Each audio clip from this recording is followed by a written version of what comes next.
সেনাপ্রধান জেনারেল ওয়াকারুজ্জামান তিনি আজকে তলব করেছেন মির্জা ফখরুল ইসলাম আলমগীরকে, যিনি হচ্ছেন বিএনপির মহাসচিব। তো আমরা যদি এটা আহ, মানে এটা নিয়ে খুব আলোচনা চলতেছে, হঠাৎ করে সেনাপ্রধান কেন মির্জা ফখরুল ইসলাম আলমগীরকে দাওয়াত দিলেন, যিনি সবেমাত্র আমেরিকা থেকে ফিরছেন। এটা হচ্ছে আমার দেশের রিপোর্ট, সেনাপ্রধানের সঙ্গে মির্জা ফখরুল ইসলাম আলমগীরের বৈঠক।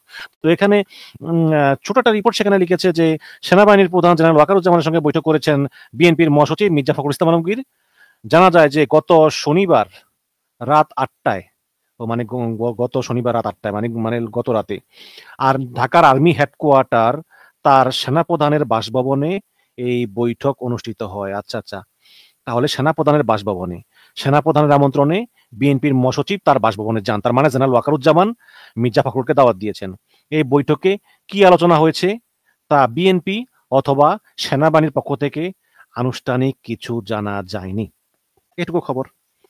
তো এখন প্রশ্ন হচ্ছে যে কি আলোচনা হয়েছে, এটা আমরা হয়তো অনুমান করার চেষ্টা করবো, বাট তার আগে এটা তো মানে বলাই যায় যে নির্বাচনের আগে, নির্বাচনের আর 5 মাস বাকি মাত্র, বা 5 মাস 6 মাস, কত এখন, আহ, October October November December January February, 5 মাস, আচ্ছা 5 মাস বাকি। তো এই 5 মাসের যখন একটা নির্বাচন নির্বাচন ভাব দেশে, সেখানে একটি রাজনৈতিক দলের মহাসচিবকে সেনাবাহিনীর প্রধান তার বাসভবনে ডেকে নিয়ে কথা বলাটা কতটুকু যুক্তিসঙ্গত? এবং সেনাবাহিনী কিন্তু কমপ্লিটলি একটা অর্গানাইজড ফোর্স, এবং তারা এই সব পলিটিক্যাল বিভিন্ন ঝামেলা থেকে অনেক দূরে থাকে। এবং আপনারা এও জানেন যে আমি সবসময় জেনারেল ওয়াকারের পক্ষে কথা বলার চেষ্টা করি, বা তারপর আমি তার সমালোচনা করতেও ছাড়ি না। এইখানে এই দেশে একটি নির্বাচনের পরিবেশ বিরাজ করতেছে, এই সময় একটা পার্টিকুলার দলের মহাসচিবকে বাসায় ডেকে নিয়ে সেনাপ্রধান মিটিং করেন। সেই মিটিং সম্পর্কে জাতি একদম পুরো অন্ধকারে, কিচ্ছু কেউ জানে না, কোনো খবর নাই। মিটিং করলো গতকাল রাতে, প্রায় 24 ঘন্টার মতো হয়ে গেছে, আমরা এখনো জানি না সেই মিটিং এর বিষয়বস্তু কি।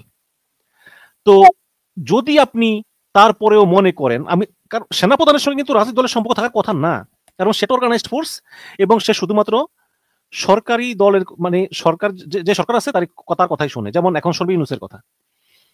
আবার নির্বাচন হওয়ার পরে যদি বিএনপি ক্ষমতায় আসে বা জামাত ক্ষমতায় আসে, তখন তার কথা শুনবে। কিন্তু নির্বাচনের আগে একটি রাজনৈতিক দলের মহাসচিবকে বাসায় ডেকে নিয়ে মিটিং করা, এবং সেই মিটিংটা চূড়ান্ত গোপনীয়তার মধ্যে হওয়া, সেটা কতটুকু যুক্তিসঙ্গত, সেই প্রশ্নই আমি রেখে গেলাম।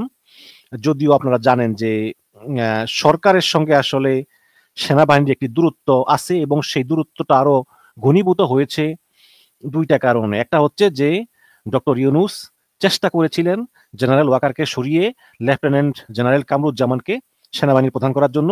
সেই চেষ্টা বিএনপির কারণে সফল হয়নি, আমেরিকার কারণে সফল হয়নি। বিএনপি এবং আমেরিকা তারা বলছে না, থাকুক, সমস্যা নেই। এই গেল এক। আর দ্বিতীয়ত হচ্ছে চিফ প্রসিকিউটরের অফিস, তারা বলেছে যে প্রায় 72 জন আর্মি অফিসার আছে যারা ক্যান্টনমেন্টে আছে এই মুহূর্তে, যারা প্রত্যক্ষ এবং পরোক্ষভাবে এই জুলাই গণহত্যার সঙ্গে জড়িত। তো এরপর সেনাবাহিনীর পক্ষ থেকে আসলে অসহযোগিতা, তারপরে নেগোসিয়েশন, এগুলো করতে করতে মোটামুটি তারা 22 জনকে সিলেক্ট করেছে, যে এই 22 জন আসলেই সরাসরি গণহত্যার সঙ্গে জড়িত, এবং এদেরকে আসলে বাদ দেওয়া যায় না, কারণ এদের বিরুদ্ধে এত ভিডিও ফুটেজ, এত সাক্ষী, এত প্রত্যক্ষদর্শী, মানে এটা আর ইয়ে করা সম্ভব না। এখন এই 22 জনকে নিয়ে একটু মানে কিন্তু সেনা প্রধানে বলতেছেন যে এদেরকে তাহলে তো সামরিক আদালতে এদের বিচার হতে পারে, বাট সরকার আবার এদের বিচার সিভিল কোর্টে করতে বদ্ধপরিকর, কারণ সরকার বলতেছে যে তারা সেনাবাহিনী সদস্য, সেনাবাহিনী সদস্যদের বিচার সেনা কোর্টেই হবে। এটা মানলাম, বাট তারা যখনই অপরাধগুলো করেছে তখন তারা কিন্তু সেনাবাহিনীতে ছিল না। কেউ ছিল র্যাবে, কেউ ছিল ডিজিএফআইতে, কেউ ছিল এমটিএমসিতে, কেউ ছিল ইয়েতে, আপনার যে সরি বিজিবিতে, বিজিবিতে ছিল, এরকম ছিল। সুতরাং এগুলো তো সিভিল ফোর্স, কাজে এগুলোর বিচার সিভিল ফোর্সে হতে পারে, যদিও তারপর তারা সেনাবাহিনীতে ফিরে গিয়েছে, বাট আমরা চাই তাদের বিচার আন্তর্জাতিক অপরাধ আদালতে হোক। তো এই যখন টানা পড়েন, তখন সেনাপ্রধানের মানে অনেক জিনিস আছে কি, সেনাপ্রধানের কিছু করার নেই। একসঙ্গে সহকর্মী দীর্ঘদিন কাজ করেছে, এবং তারাও জানে যে আসলে তারা শেখ হাসিনার নির্দেশ পালন করেছে, তাদের কি দোষ। এটা এটা হচ্ছে সেনাবাহিনীর প্রধানের বক্তব্য আর কি, মানে মানে মন থেকে আর কি, যে তারা তো সরকার নির্দেশ পালন করেছে, তাই না? সরকার বলতেছে অমুককে মারো, অমুককে ধরো, তারা করেছে, তাদের দোষ কি? আবার অনেকের কথা হচ্ছে যে না, সরকার কোনো অন্যায় আদেশ দিলেও সেটা সেনাবাহিনী মানতে বাধ্য না, কিন্তু সে মেনেছে। এখন আসলে বাধ্য না নাকি বাধ্য, এটা নিয়ে কিন্তু অনেক বিতর্ক আছে, কারণ সেনাবাহিনী একটি অর্গানাইজড ফোর্স এবং তারা শুধুমাত্র প্রধানমন্ত্রীর নির্দেশই মানতে বাধ্য। এখন এই বিষয়গুলো আসলেই খুব মানে কন্ট্রোভার্সি সৃষ্টি করে এগুলো সমাজে, এবং এর আসলে সেনাবাহিনী অবৈধ আদেশ মানতে বাধ্য কিনা, আবার প্রধানমন্ত্রী যা বলে তা শুনতে বাধ্য কিনা, এগুলি নিয়ে নানা মত আছে। তবে আমি এটুকু মনে করি যে আসলে সেনাবাহিনী প্রধানমন্ত্রীর নির্দেশ পালনের চাইতে দেশের সংবিধান এবং সার্বভৌমত্ব রক্ষায় মনোযোগ বেশি দেওয়া উচিত, এবং যেটা জেনারেল ওয়াকার যেমন করেছেন। বাট এখন সরকারের সঙ্গে সেনাবাহিনীর যে দূরত্ব, এটা মোটামুটি বৃদ্ধি পেয়েছে, এটা তো বলার অপেক্ষা রাখে না। ওই দিন আমি দেখলাম যে আইন উপদেষ্টা আসিফ নজরুল তিনি সেনাপ্রধানের সমালোচনা একদম সরাসরি করেছেন তৃতীয় মাত্রার জিল্লুর রহমানের টকশোতে। কাজে এতে কোনো সন্দেহ নাই।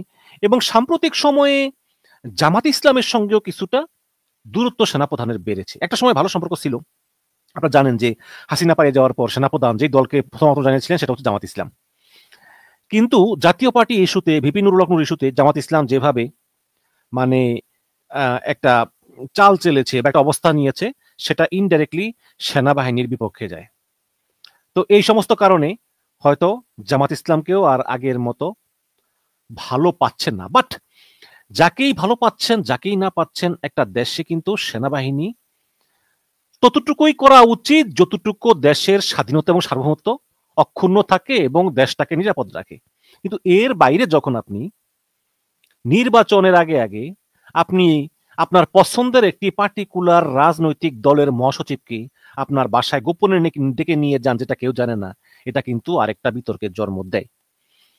এবং সবচেয়ে বড় কথা হচ্ছে যে আমি বুঝতে পারি যে হাসিনা পালিয়ে যাওয়ার পরে সেনাবাহিনীর প্রধান সেই সময় থেকে যা যা করেছে তাতে তারও অধিকার আছে।